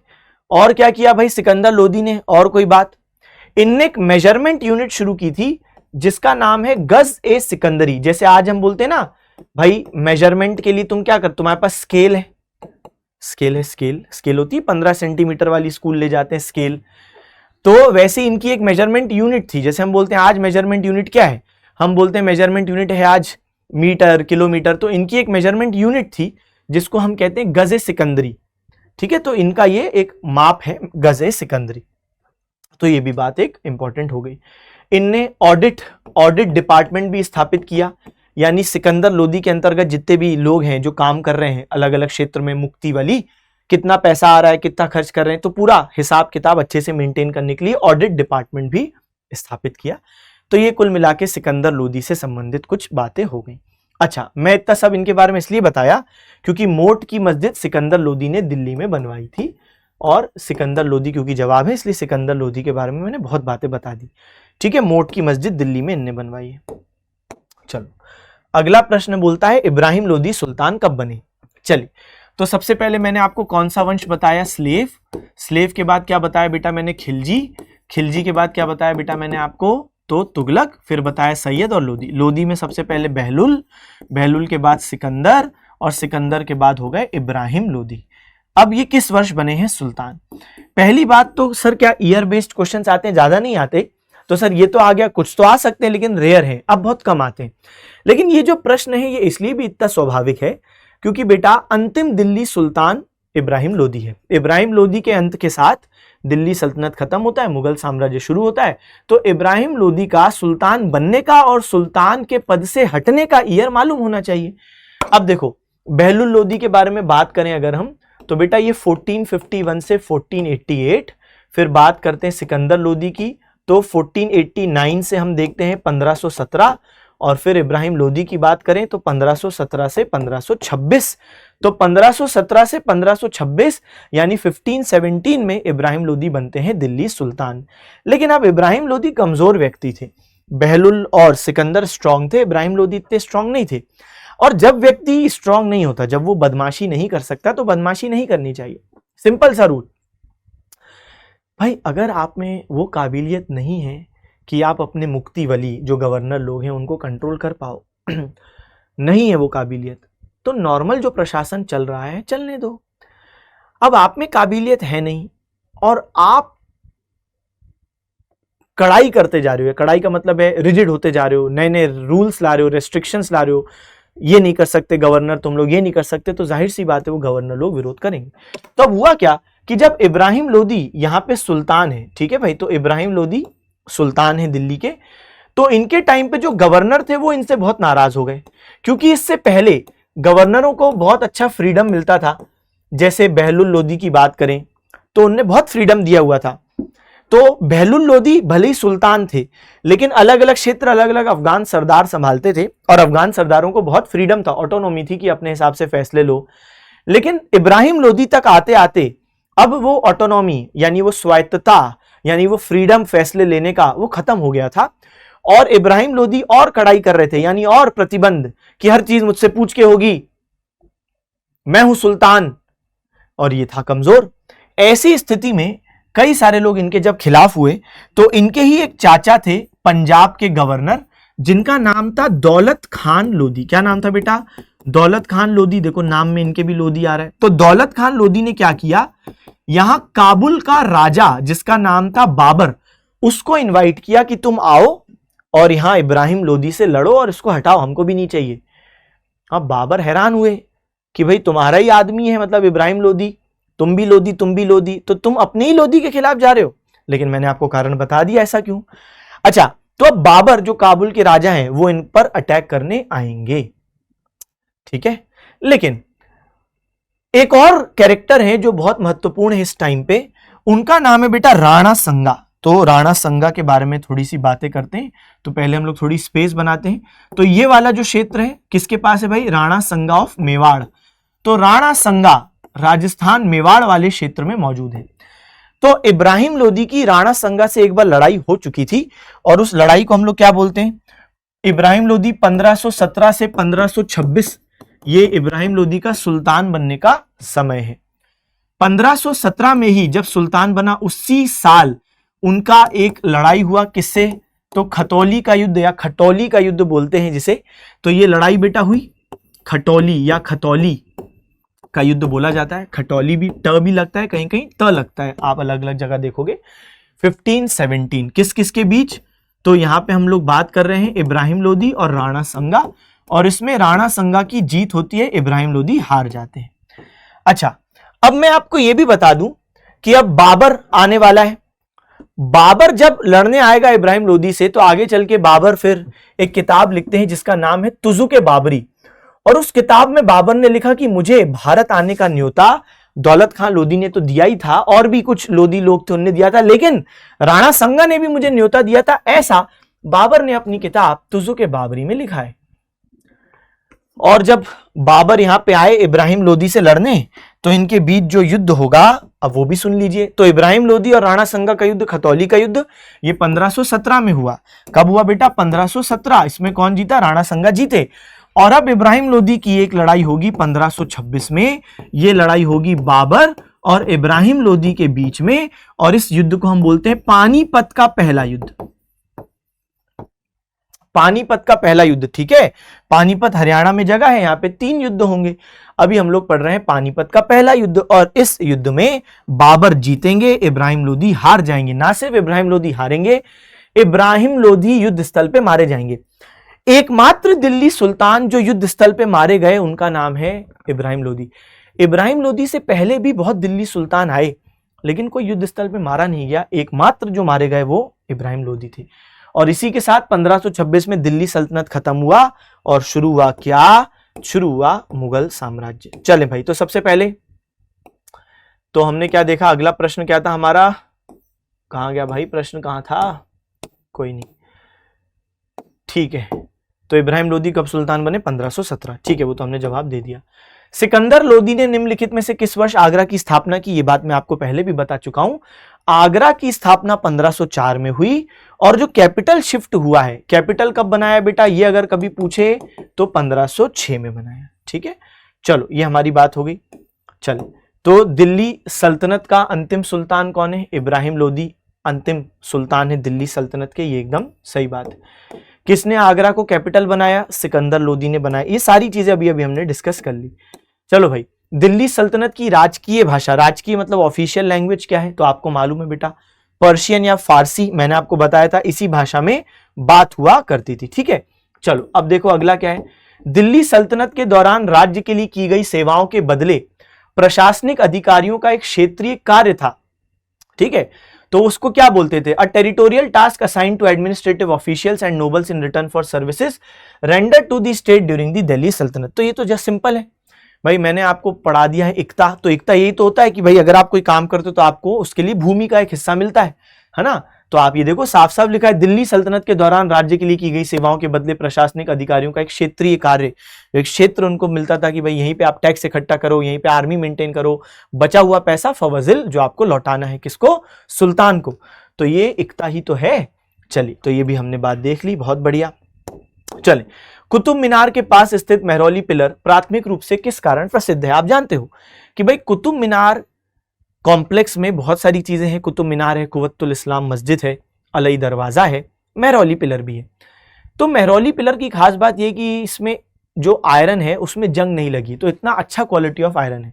तो due to excellent quality iron, उत्कृष्ट गुणवत्ता के लोहे के कारण, इनफैक्ट आप देखो कि 99% लोहे की मात्रा होने के बाद भी आज तक इस पर जंग का जो असर है वो नहीं दिखा है ना। तो भाई जंग नहीं लगी, बताओ। यहाँ पे आप देख सकते हो ये कॉम्प्लेक्स है कुतुब मीनार का, और ये कुतुब मीनार खुद है, और ये है आपका मेहरौली पिलर। और प्राचीन भारत में हम देखेंगे ये जो मेहरौली पिलर है ये किसके बारे में है? तो चंद्रगुप्त द्वितीय विक्रमादित्य, तो उनकी जो उपलब्धियां हैं वो इसमें लिखी हुई है। तो ये सबसे पहले यही था, बाकी चीजें कुतुब मीनार वगैरह बाद में आए। ठीक है, चलो भाई अब देखो एक प्रश्न शानदार, इनमें से कौन सा सही सुमेलित है? ठीक है, सबसे पहले शम्स ए सिराज अफीफ तारीख फिरोज शाही, क्या इनने लिखी है? ये बिल्कुल सही है। असल में तारीख फिरोज शाही नाम की दो पुस्तकें हैं, एक लिखी है शम्स ए सिराज अफीफ ने, तो एक तो होगा शम्स, इनने ये पुस्तक लिखी है, और तारीख फिरोज शाही एक पुस्तक जियाउद्दीन बरानी ने लिखी है। तो तारीख फिरोज शाही नाम की पुस्तकें, तारीख फिरोज शाही, तो ऐसी दो पुस्तकें हैं, सेम नाम है लेकिन अलग अलग लोगों ने अलग अलग लिखी हैं, एक शम्स सिराज अफीफ और एक जियाउद्दीन बरानी। तो ये तो ऑप्शन सही है। जियाउद्दीन बरानी ने तारीख मोहम्मदी लिखी है, नहीं। आमिर खुसरो ने तबाकत नसीरी लिखी, नहीं। तबाकत नसीरी याद है मैंने आपको क्लास में करवाया था, तबाकत नसीरी मैंने कहा था कि नसीरुद्दीन शाह की मूवीज कौन देखता है याद करने के लिए, तो मैंने बोला था इंडियन बॉलर कौन है? मोहम्मद सिराज। तो मिन्हास उस सिराज उनकी है। इब्न बतूता ने लिखी रहला, तो ये भी सही नहीं है। तो यहाँ पे सही जवाब हो गया ए। और यहाँ पे एडिशनल इंफॉर्मेशन आपके लिए है, यहाँ पे आप किताबें देख सकते हो। शम्स सिराज अफीफ की तारीख फिरोज शाही जो सही है। फिर जियाउद्दीन बरनी की बात करें बेटा, इनने भी तारीख फिरोज शाही लिखी है, और जियाउद्दीन बरनी ने तारीख फिरोज शाही के अलावा फतवा ए जहंदरी, ये भी इनकी ही किताब है। अमीर खुसरो की किताबें मैंने आपको पिछली क्लास में बताई थी, बहुत सारी हैं। किरानुस सादेन है, नूह सिफिर है, फिर आशिका है, तुगलक नामा है, फिर खजैन उल फुतू है, ठीक है, इब्न बतूता जी की रहला। ठीक है भाई, चलो लौह स्तंभ कहां स्थित है? Oh my God, Qutub Minar, group of buildings. बड़ा लड्डू सा क्वेश्चन आ चुका है एग्जाम में, ठीक है, तो ये भी हमको मालूम है इसका सही जवाब। चलो, अलई दरवाजा कहां पर है? अगेन कुतुब मीनार परिसर में ही है अलई दरवाजा।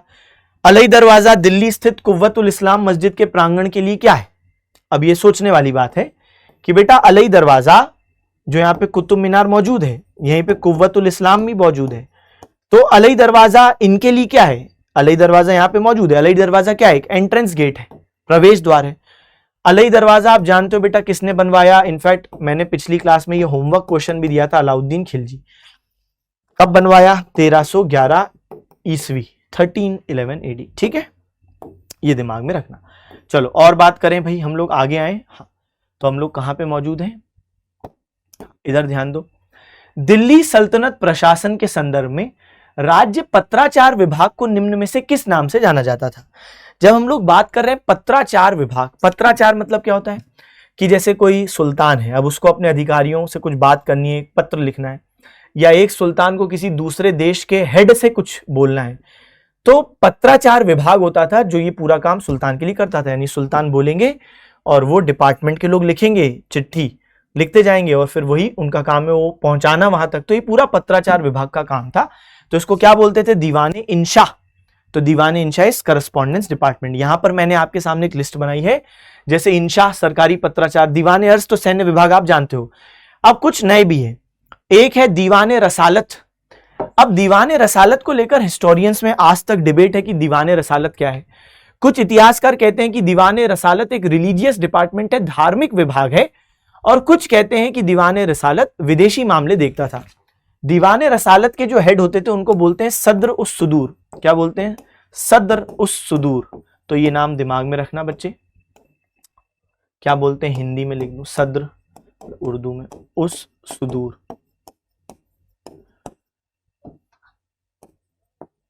ठीक है भाई, चलो। दीवाने खैरात दान विभाग है, नाम से दिख रहा है खैरात। कभी आपने बॉलीवुड मूवी में सुना है कि खैरात का सामान नहीं है, यानी फ्री का सामान नहीं, खैरात मतलब दान। ठीक है, दीवाने खैरात, तो ये दान विभाग था, दीवाने खैरात। तो दीवाने खैरात हो गया, ये दान विभाग था। तो गरीब मुस्लिम लड़कियों की शादी, अनाथ बच्चों का ख्याल रखना, फिरोज शाह तुगलक ने इसको स्थापित किया था। फिरोज शाह तुगलक ने एक इस्तियाक विभाग भी स्थापित किया था, पेंशन डिपार्टमेंट था। दीवाने इस्तियाक, पेंशन विभाग। क्या था? पेंशन विभाग। इसके अलावा फिरोज शाह तुगलक ने एक दीवाने बंदगन भी स्थापित किया था। वो क्या था? ये स्लेव्स का डिपार्टमेंट था, क्योंकि फिरोज शाह तुगलक के पास 1,80,000 स्लेव थे। 1,80,000 स्लेव। इनफैक्ट फिरोज शाह तुगलक ने तो ये कहा भी हुआ था अपनी सेना से, कभी किसी जगह पे हमला करो और जो सुंदर लड़के होंगे उनको आप मेरे पास लाना। तो फिर इनको गुलाम बना देते थे। ये गुलाम सुल्तान के बॉडीगार्ड भी होते थे और कई बार रॉयल कारखाने, जो फैक्ट्रियां होती थी ना, अब भाई सुल्तान और उनका जो बड़ा सा परिवार है, कई सारी बेगम है, कई सारी दासियां हैं, कई सारे बच्चे हैं, तो इनका रख रखाव के लिए जो डेली बेसिस पे सामान चाहिए, तो एक कारखाना होता था जो ये पूरा सामान बनाता था। उसमें गुलाम लोग होते थे जो सामान बनाते थे, समझ गए? तो इन स्लेव्स को वहां रख देते थे। तो इस इतने बड़े स्तर पर जो स्लेव्स हैं उनको मेंटेन करने के लिए डिपार्टमेंट चाहिए। तो दीवाने बंदगन FST फिरोज शाह तुगलक ने किया, इस्तियाक भी किया, दीवाने खैरात भी किया। चलो भाई आओ आगे की चीज करते हैं। हाँ, तो हम लोग कहां थे? तारीख मुबारक शाही दिल्ली सल्तनत का फारसी भाषा का इतिहास। अभी अभी मैंने बात बताई थी, सैयद वंश याद है? सैयद वंश। सैयद वंश में मैंने तुम्हें एक नाम बताया था, खिजर खान, जिनने स्थापना की। आगे चल के एक मुबारक शाह आएंगे, बोला था और पढ़ाया भी था। मुबारक शाह पर लिखी है तारीख मुबारक शाही, किसने लिखी है? याह्या बिन अहमद सरहिंदी। चलिए अब हम लोग बात करते हैं किसकी? तो मुगलों की। आओ भाई, तो जब हम लोग मुगलों की बात करते हैं, मुगलों की बेटा हम लोग बात कर रहे हैं, मुगल्स की बात कर रहे हैं, तो 1526 से 1857 मुगलों का ये पूरा जो समय अवधि है। इसमें सबसे पहले कौन आएंगे? बाबर। बाबर के बाद हम बात करते हैं हुमायूं। ठीक है, फिर भाई कौन आएंगे? अकबर। अभी हम लोग पहले नाम लिख लें। फिर आएंगे जहांगीर। फिर कौन आएंगे? शाहजहां। फिर कौन आएंगे? औरंगजेब। शाहजहां, औरंगजेब। यानी अगर मैं प्रयास करूं कि ट्रिक के माध्यम से आपको ये दिमाग में फिट करवाने का प्रयास करूं, तो क्या मैं कह सकता हूं भाजसा? ये कह सकता हूं मैं भाजसा। तो BHAJSA, भाजसा। तो ये हो गया भाजसा। समझ गए बच्चे? बाबर, हुमायूं, अकबर, जहांगीर, शाहजहां, औरंगजेब। इनके बाद भी मुगल आए, ऐसा नहीं कि मुगल औरंगजेब पे खत्म हुए। औरंगजेब कोई अंतिम मुगल नहीं है, लेकिन अंतिम शक्तिशाली मुगल है। औरंगजेब के बाद जो मुगल आते हैं वो कमजोर होते हैं, वीक मुगल होते हैं। ठीक है, तो वीक मुगल्स, कमजोर मुगल्स। ठीक है, तो उनकी कोई नहीं सुन रहा है, ना सेना सुनती थी, ना अधिकारी सुनते थे, ना जनता सुनती थी। ये स्ट्रांग मुगल्स हैं। अब इनमें सबसे पहले हमको किसको पढ़ना है? बाबर। चलो भाई बाबर के बारे में चर्चा करते हैं। तो 1526 में बाबर ने इब्राहिम लोदी को हराया पानीपत के पहले युद्ध में और मुगल साम्राज्य की स्थापना की। अब बाबर की बात करें तो बेटा बाबर का जन्म वैसे 1483 में हुआ। कहां पर हुआ? फरगना। यह आज उज्बेकिस्तान की राजधानी है फरगना। सॉरी, उज्बेकिस्तान में जगह है फरगना, राजधानी नहीं, उज्बेकिस्तान में जगह का नाम है फरगना। ठीक है, तो अब कहानी यह है भाई कि 1483 फरगना में इनका जन्म होता है। फरगना के ही राजा बनते हैं, क्योंकि बाबर के जो पिता थे वो भी फरगना के राजा थे, तो उनकी मृत्यु हो गई, तो ये बन गए आगे अगले चल के राजा। अच्छा, आगे चल के फिर हमने ये भी देखा कि इनने काबुल पर कब्जा किया। ठीक है, तो बाबर फरगना के भी राजा, काबुल के भी राजा। और फिर हम देखते हैं कि इनको इनविटेशन मिला कहां से, भारत, दौलत खां लोधी जो इब्राहिम लोधी के चाचा थे, लेकिन उनसे परेशान थे, इसलिए उनने निमंत्रण भेजा, और बाबर के अनुसार राणा संगा ने भी निमंत्रण भेजा। और फिर ये जाते हैं इब्राहिम लोधी को हराते हैं। लेकिन इब्राहिम लोधी को इनने हराया कैसे? मैं ये बात इसलिए कह रहा हूं क्योंकि बेटा इब्राहिम लोधी की जो सेना है ना वो थी 40,000 की और बाबर की थी 8,000 की। तो कैसे हराया? तुगलुमा पद्धति से। अब ये तुगलुमा पद्धति क्या है, अलर्ट रह के सुनिएगा। जैसे ये पानीपत के पहले युद्ध की तस्वीर है, ये इब्राहिम लोधी अपनी सेना के साथ है और ये बाबर है अपनी सेना के साथ। और यहां पर आप देखते हो ये क्या है, ये बहुत इंटरेस्टिंग चीज है। बाबर ने क्या किया कि पानीपत का जो युद्ध मैदान है वो बहुत दिनों से वहां पे कैंप लगा के अपनी सेना के साथ मौजूद था।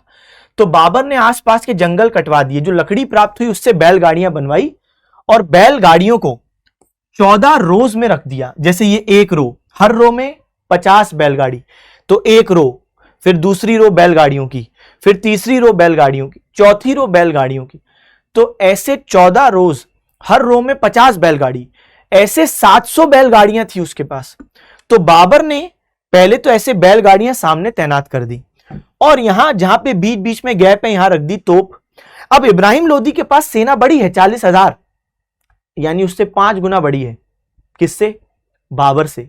लेकिन इब्राहिम लोधी की सेना ने जब अटैक करना शुरू किया तो उनकी मजबूरी यह है कि अब उनको यहां पे छोटी छोटी गलियों में जाना पड़ेगा, क्योंकि इधर तो बैलगाड़ियां हैं और जब आप छोटी छोटी गलियों में जाओगे तो एक समय पर कुछ ही लोग जा पाओगे। यानी जो सबसे बड़ा एडवांटेज इब्राहिम लोधी के पास था बड़ी सेना का, वो तो रहा नहीं, क्योंकि एक टाइम पर तो कुछ ही लोग अंदर जा पा रहे हैं। तो जब एक टाइम पर कुछ ही लोग जा पा रहे हैं, बाकी लोग भारी रहेंगे, तो फिर इकट्ठे तो आप लड़ नहीं पा रहे हो, तो आपका एडवांटेज तो खत्म हो गया। दूसरी बात, अब जब ये सेना इब्राहिम लोधी की यहां पे अंदर बढ़ रही थी तो यहां पे बाबर ने तैनात की तोप। ये जो आप देख रहे हो बेटा, ये है तोप।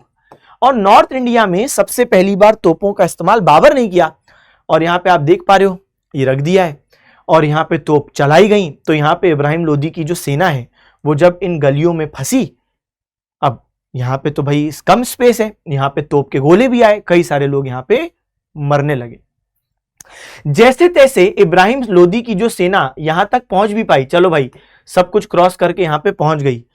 अब यहां पे इब्राहिम लोधी की सेना ये रही और ये रही बेटा बाबर की सेना यहां खड़ी है। तो इब्राहिम लोधी और बाबर की सेना आमने सामने एक दूसरे से लड़ रही है। इतने में बाबर की सेना का एक टुकड़ा, जिसको हम कह रहे हैं आरटीपी, राइट टर्निंग पार्टी, ये घूम के ऐसे पीछे से वार कर देता था। यानी कि जैसे मान लो ये कोई इब्राहिम लोधी का सैनिक है, वो लड़ रहा है सामने वाले बाबर के सैनिक से, इतने में कोई सेना, बाबर की सेना से कोई पीछे घूम के आया और इस व्यक्ति को पीछे मार दिया। इसको ही हम कहते हैं तुगलुमा पद्धति। आरटीपी, यहां पे एलटीपी, ये घूम जाते थे। यानी यहां पे इब्राहिम लोधी के ये सैनिक लड़ रहे हैं बाबर के सैनिकों से, इतने में बाबर के कुछ सैनिक घूम जाएंगे। तो अलग ही तरीका था, तुगलुमा पद्धति। इन सब कारणों की वजह से बाबर को जीत प्राप्त हुई। ठीक है। अच्छा, एक और बात बेटा, बाबर अपने पिता के साइड से तैमूर लंग के वंश से हैं। यानी जो बाबर के पिता हैं, उनके पिता हैं, फिर उनके पिता। तो जब आप ये चेन फॉलो करोगे तो बाबर पिता के साइड से तैमूर के वंशज हैं। लेकिन जो बाबर की मदर है, तो बाबर की मदर, फिर बाबर की जो मदर है, उनके फादर वो मंगोल वंश से हैं। तो बाबर की रगों में तैमूर और मंगोल दोनों का खून है। चंगेज खान मंगोल, तो भाई मंगोलों का भी खून है और तैमूर का भी खून है। अच्छा, तैमूर तुर्क मुसलमान था और मंगोल चंगेज खान। तो कभी मान लो आपको एक चुनने को आए कि बाबर किस वंश से हैं और ऑप्शन में तुर्क और मंगोल दोनों आ जाए, तब आप क्या चुनोगे? तुर्क, क्योंकि पितृसत्तात्मक समाज है, पैट्रियर्कल सोसाइटी। अगर मान लो ऑप्शन में तुर्क नहीं हो और सिर्फ मंगोल हो, बाकी 3 कुछ भी ऑप्शन हो, तब आप मंगोल चुनोगे। लेकिन अगर दोनों ऑप्शन में आ जाए तो तुर्क चुनना। ठीक है, चलो भाई आओ। तो बाबर की बात करें तो मुगल साम्राज्य के संस्थापक, 1483 फरगना में जन्म हुआ और आगे चल के काबुल के राजा बने। तो ये बात मैंने आपसे पहले भी डिस्कस कर ली, ठीक है। इस प्रश्न का जवाब क्या है? मुगल साम्राज्य का संस्थापक बाबर कहां का राजा है? बाबर बेटा काबुल के राजा हैं। बाबर कहां के राजा हैं? बाबर काबुल के राजा हैं। और मुगलों का संबंध किस वंश से है? तुर्क वंश से है, क्योंकि यहां पे तुर्क और मंगोल दोनों ऑप्शन में है, तो तुर्क चुनोगे। चल अब और बात करते हैं। बाबर ने पहली लड़ाई हमने देख ली भाई, जो लड़ी है पानीपत की। तो बाबर द्वारा अपनाई गई युद्ध पद्धति क्या कहलाती है? तुगलुमा। अभी अभी हमने बात की, क्या कहलाती है बेटा? तुगलुमा। तो यहां पर देखते हैं 21 अप्रैल 1526 को पानीपत की पहली लड़ाई किसको हराया? इब्राहिम लोदी। ना सिर्फ हराया, जान से मार दिया उसे। तुगलुमा पद्धति। तो एक तो तोपों का इस्तेमाल था और तुगलुमा पद्धति, इन कारणों से ही इनकी जीत होती है, ठीक है। अच्छा, बाबर को किसने इनवाइट किया था? बाबर को दौलत खां लोदी, आलम खां लोदी और भी इब्राहिम लोदी के लोग थे, एक मोहम्मद खां लोदी भी थे, और मेवाड़ के राणा संगा, इन सब ने भारत पर हमला करने के लिए इनवाइट किया। ये बात मैं आपसे पहले कर चुका हूं। अच्छा, अब बेटा कहानी यह है कि बाबर इब्राहिम लोदी को हरा दिए और पहला पानीपत का युद्ध जीत गए। लेकिन उसके बाद उनने राणा संगा से कंप्लेन की कि भाई आप मेरे को वादा किए थे कि आप भारत आओ बाबर, काबुल से इब्राहिम लोदी पर अटैक करो और मैं आपकी मदद करूंगा, राणा संगा मैं मदद करूंगा, लेकिन आप मेरी मदद करने नहीं आए पानीपत के पहले युद्ध में। राणा संगा जी, मैं आपसे इस बात से नाराज हूं। और फिर बाबर ने राणा संगा से युद्ध किया। तो बाबर के अनुसार, बाबर ने अपनी एक किताब लिखी है तुजुक बाबरी, उसमें लिखा है कि राणा संगा ने मुझे इनवाइट किया था और बोला था कि मैं भी आऊंगा आपके साथ इब्राहिम लोदी के खिलाफ लड़ने, लेकिन बाबर ने आरोप लगाया कि आप आए नहीं। इसलिए अगले साल हुआ खानवा का युद्ध और इस युद्ध में भी राणा संगा की हार होती है, बाबर की जीत होती है। अच्छा, इसी युद्ध को जीतने के उपरांत बाबर ने एक उपाधि ली थी, गाजी की उपाधि। गाजी क्या होता है? एक ऐसा सैनिक जो इस्लाम के नाम पर अपना जीवन न्यौछावर कर दे, यानी जो इस्लाम के लिए मर सकता है उसको हम कहते हैं गाजी। तो जो इस्लाम के लिए जान दे दे, मतलब बेसिकली ये उसने इसलिए टाइटल लिया कि धार्मिक भावनाएं जो मुसलमान सैनिक हैं उनको इसलिए भड़का सके क्योंकि मुसलमान सैनिक जो बाबर के साथ आए थे वो थक चुके थे, वो जाना चाहते थे वापस काबुल। तो बाबर ने उनको कन्विंस किया था यही रोक के कि धर्म के नाम पर लड़ना है तुम्हें, वरना तुम वापस जाओगे कायरों की तरह तो ऊपर जाके क्या मुंह दिखाओगे? मैं इस्लाम का काम कर रहा हूं तो मैं लड़ूंगा, कौन मेरे साथ खड़ा है? तो इसलिए सैनिक बोले हम खड़े हैं। तो युद्ध के बाद उसने बोला मैं गाजी हूं, यानी इस्लाम के लिए मैं जान भी दे सकता हूं, ठीक है। तो ये एक बात दिमाग में रखना। अच्छा, फिर इस युद्ध में जीत के बाद उसने बहुत सारे सिक्के बंटवाए थे अपने सैनिकों में, क्योंकि सैनिक युद्ध से पहले जाना चाह रहे थे लेकिन रुक गए फिर काफी सारे। तो जो रुक गए उनको इनाम के रूप में इसने सिक्के बांटे और तब इसको नाम मिला कलंदर। कलंदर मतलब जो ज्यादा मटेरियलिस्टिक ना हो, जो ज्यादा पैसे का ना सोचता हो, क्योंकि इसने बहुत दिल खोल के पैसे बांटे ना। तो फिर सैनिकों ने बोला तुम कलंदर हो। कलंदर मतलब फकीर, की जिसको धन दौलत से फर्क नहीं पड़ता, कि देखो कितने खुले दिल से बांट रहे हैं। तो ये दो उपाधियां हैं जो बाबर ने ली हैं खानवा के युद्ध के बाद। एक उपाधि है गाजी कि मैं सच्चा मुसलमान हूं और मैं इस्लाम के लिए जान दे सकता हूं, और दूसरी कलंदर यानी जो कि दिल खोल के दान करने वाला। फिर अगले साल बाबर ने एक लड़ाई लड़ी, चंदेरी की लड़ाई। चंदेरी मध्य प्रदेश में, यहां पर एक राजपूत थे मेदिनी राय, इनसे लड़ाई हुई और यहां मेदिनी राय भी हार गए। और फिर 1529 में बाबर की लड़ाई होती है महमूद लोदी से। ये वही लोदी लोग हैं। अब लोदी लोगों को क्या लगा था कि बाबर इंडिया में आएंगे, इब्राहिम लोदी को हराएंगे, उसके बाद बाबर काबुल चले जाएंगे, लेकिन बाबर को इंडिया पसंद आया, वो इंडिया में ही ठहर गए। ये बात लोदी लोगों को अच्छी नहीं लग रही थी। कह रहे तुम जाओ ना। बाबर ने बोला हम जाने थोड़ी ना आए, हम पागल हैं क्या इतनी दूर से तुम्हारे लिए युद्ध लड़ने आएंगे, इब्राहिम लोदी को हराएंगे और तुम्हें लग रहा है हम चले जाएंगे? लड़े हम और भारत तुम्हें मिल जाए, हम शासन करेंगे। तो कई सारे लोदी लोग जिनने आमंत्रित किया था वो अब नाराज हो गए और उनमें से एक है महमूद लोदी, तो इन्हें अटैक कर दिया। तो बाबर और महमूद लोदी के बीच लड़ाई होती है घाघरा नदी के तट पर, इसको घाघरा की लड़ाई बोलते हैं। यहां पे महमूद लोदी को काफी पीछे तक धकेल देते हैं बाबर, लेकिन इस युद्ध के दौरान बाबर की तबीयत खराब होने लगती है। तो फिर बाबर इनसे बोलते हैं कि अब तुम आगे मत बढ़ना, लेकिन इनको जान से नहीं मारते। तो लोदी लोगों का अभी भी खतरा अफगानों का बना हुआ है, ठीक है। तो यह है अफगान मुस्लिम, यह है तुर्क, तैमूर के वंश का है ना तुर्क। तो इनमें अभी भी कॉन्फ्लिक्ट है, लेकिन बाबर की तबीयत खराब हो रही है। अगले साल बाबर की 1530 में मृत्यु हो जाती है और बाबर की समाधि कहां पर है? काबुल में। वैसे इनको शुरू में आगरा में दफनाया गया था, लेकिन बाबर की मरने से पहले इच्छा थी कि भाई मेरी डेड बॉडी को जहां से मैं हूं काबुल वहां दफनाना, तो शुरू में आगरा में दफनाया था, फिर आगे चल के काबुल में दफनाया। ठीक है, इसको याद कैसे करना है युद्ध को? ऐसे, बाबर ने 1526 में पानी पिया, बस एक ही स्टेटमेंट याद रखो, बाबर ने 1526 में पानी पिया, ईयर याद रखो 1526, पानी से पानीपत, फिर खाना खाया। जब जब मैं फिर बोलता जाऊं एक एक साल ऐड करते जाना। बाबर ने 1526 में पानी पिया, फिर खाना खाया, खाना से खानवा, फिर चाय पी, फिर हो गया एक और, तो 1528 आ गया, चाय से चंदेरी, फिर घाघरा पहन के मर गया। बाबर ने 1526 में पानी पिया, फिर खाना खाया, फिर चाय पी, फिर घाघरा पहन के मर गया। हो सकता है कुछ ऐसा थीम रहा हो कि सब घाघरा पहन। अच्छा बेटा, घाघरा नदी का नाम है ना, मैं बार बार बोल रहा हूं, ऐसा मत सोचना कोई बच्चे असली में सीरियसली ले लें कि कोई थीम होगी कि युद्ध घाघरा पहन के लड़ना है, तो दोनों ही साइड के लोग घाघरा पहन के युद्ध लड़ रहे, और रंगीलो मारो ढोलना नहीं। तो घाघरा पहन के मर गया से सिर्फ हम इसलिए कर रहे हैं ताकि वो याद रहे, तो घाघरा पहन के मर गए, तो फिर ऐड करते जाओ। ठीक है, चलो, अब बाबर ने एक पुस्तक लिखी है जिसका नाम क्या है बच्चे? तुजुक-ए बाबरी। तो यहां पे पहले ये बात देख लो, तो राणा संगा जी को खानवा के युद्ध में रहा है, खानवा राजस्थान में है, और उसी के बाद क्या उपाधि ली? गाजी, और क्या? कलंदर। फिर चंदेरी की लड़ाई में मेदिनी राय को हराया, तो ये बात मैंने अभी अभी आपको बताई कि ही defeated Medini Rai in the battle of Chanderi, ये 1528 है। तो बाबर और राणा संगा के मध्य हुई लड़ाई किस नाम से जानी जाती है? बाबर और राणा संगा के बीच लड़ाई है खानवा का युद्ध। चलो फिर आओ आगे देखो, बाबर ने फिर भाई घाघरा की लड़ाई लड़ी, यहां पे किसको? मोहम्मद लोदी को हराया, पीछे तक धकेल दिया। फिर बाबर की मृत्यु आगरा में, वहीं दफनाए गए, क्योंकि मृत्यु आगरा में हुई थी, वहीं दफनाए गए। फिर आगे चल के काबुल। बाबर ने बच्चे एक किताब लिखी है ऑटोबायोग्राफी।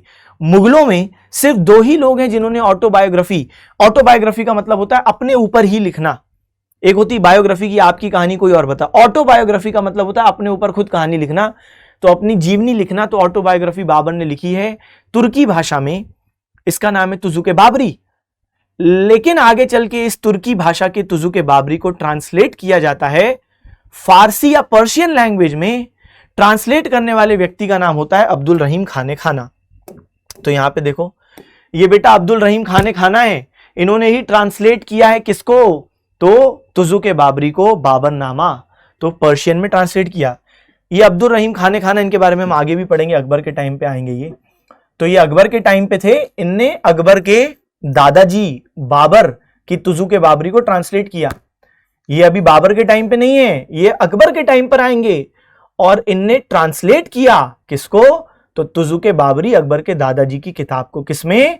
बाबरनामा, फारसी भाषा में। ये वही हैं जो रहीम के दोहे आप कभी हिंदी में बचपन में पढ़ते थे, रहीम तो वो यही तो है, अब्दुल रहीम।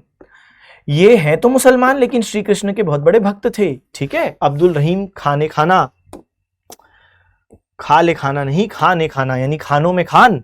ये एक उपाधि थी कि आप खानों में खान हो, तो मुगलों में उपाधि मिलती थी खान, खान बहादुर, राय बहादुर, नवाब बहादुर, खाने खाना, खानों में खान, तो ये खान उपाधि मिली। तो बाबर ने तुर्की भाषा में तुजुक-ए बाबरी लिखी, बिना किसी तथ्य को छुपाए खुलकर अपनी असफलताओं को बाबर ने इसमें स्वीकार किया।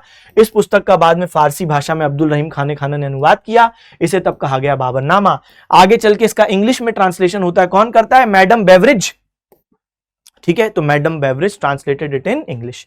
चलो भाई, तो ये बात हो गई। क्वेश्चन देखो, बाबर द्वारा लिखी गई पुस्तक तुजुक-ए बाबरी किस भाषा में है? तो तुर्की भाषा में है। ठीक है, अब एक प्रश्न आप लोगों के लिए है, देखें कौन बच्चा बता पाएगा। हाँ भाई, तो एक शानदार प्रश्न आप लोगों के लिए है। आप ये बताएंगे कि दिल्ली सल्तनत में कई सारे वंश आए, 5 वंश। सबसे ज्यादा बेटा, सबसे ज्यादा मैक्सिमम टाइम के लिए रूल किसने किया? मैक्सिमम नंबर ऑफ ईयर्स, और मिनिमम नंबर ऑफ ईयर्स, सबसे कम किसने रूल किया, ये भी आप बताना। ठीक है, तो कमेंट सेक्शन में दोनों चीज़ें बताएंगे। चलिए, तो ये हमने बात कर ली, खत्म करते हैं क्लास। मुझे आशा है आपको क्लास अच्छी लगी होगी। पढ़ते रहें, सिलेक्शन लें, माता पिता का नाम रोशन करें, होमवर्क क्वेश्चन का जवाब दें। Okay, bye bye, thank you, tata, see you again.